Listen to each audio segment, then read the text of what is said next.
হাসরের দিন চার শ্রেণীর নারীরা তাদের মুখের মাঝে কোনো গোস্ত থাকবে না।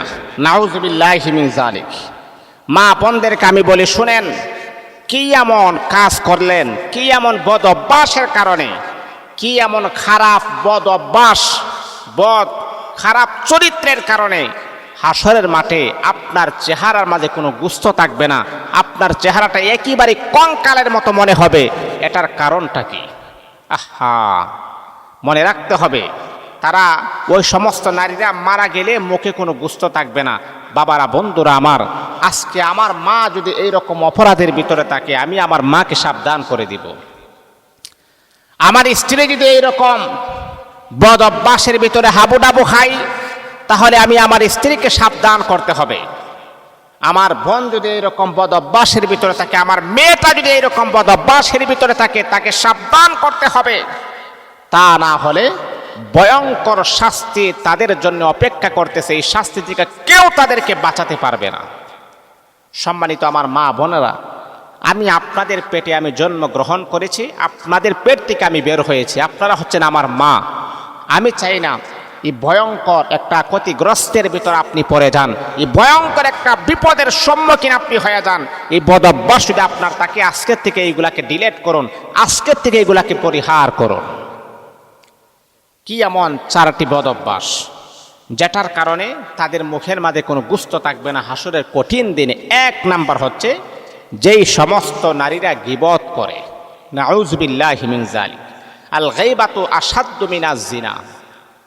গীবতটা হচ্ছে এতটাই কঠিন, এতটাই পাপিষ্ট, এতটাই জালিম যুক্ত একটা কাজ, যেটা জিনার চাইতো মারাত্মক লেভেলের কাজ।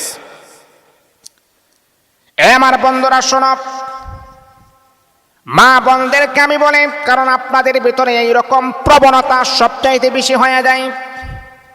2-3 জন নারী যখন একত্রিত হয়ে যায়, তখন দেখবেন নিজের স্বামীর নামে গীবত পর্যন্ত ছাড়ে না, নিজের ছেলের নামে গীবত পর্যন্ত ছাড়ে না। মা বোনদেরকে আমি বলি, শুনেন, গীবত কখনো করবেন না, কারণ গীবত হলো মারাত্মক গুনাহ। এটা এমন একটা জঘন্যতম গুনাহ।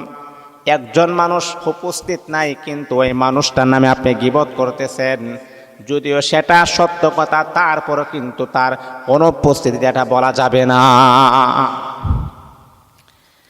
আমার মা, যদিও সেটা সত্য কথা, তারপরও তার সামনে কখনো বলা যাবে না, তার অনুপস্থিতিতে কখনো বলা যাবে না।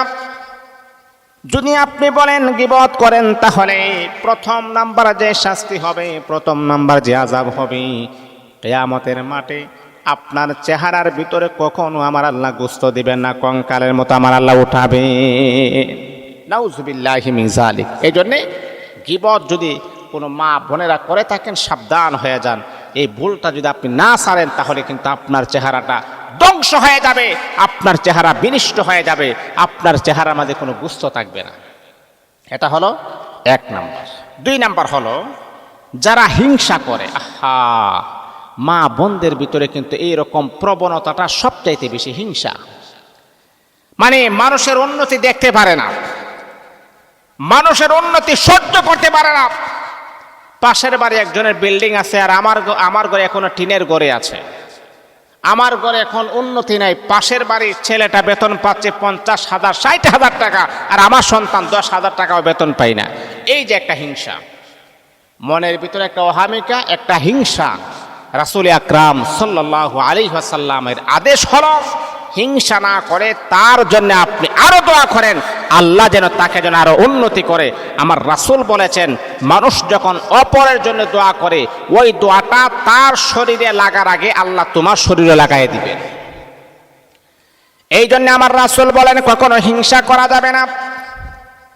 একজন মানুষের ভালো চলতেছে, ভালো খাইতেছে, ভালো পড়তেছেন, তার জন্য আপনি দোয়া করবেন, আল্লাহ তার অবস্থান তারও ভালো করে দাও। আপনি তার জন্য আপনি দোয়া করবেন।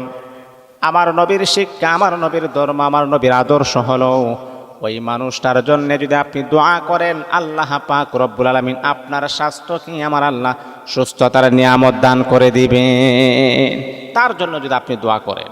এই জন্যে অবশ্যই এটা কিন্তু আমাদের অবশ্যই মনে রাখতে হবে, এটা কিন্তু অবশ্যই আমাদেরকে হৃদয়ের ভিতরে ধারণ করতে হবে, কখনো কোনো মানুষকে নিয়ে হিংসা করা যাবে না। একটা গরিব মানুষ, তাকে নিয়ে হিংসা করা যাবে না।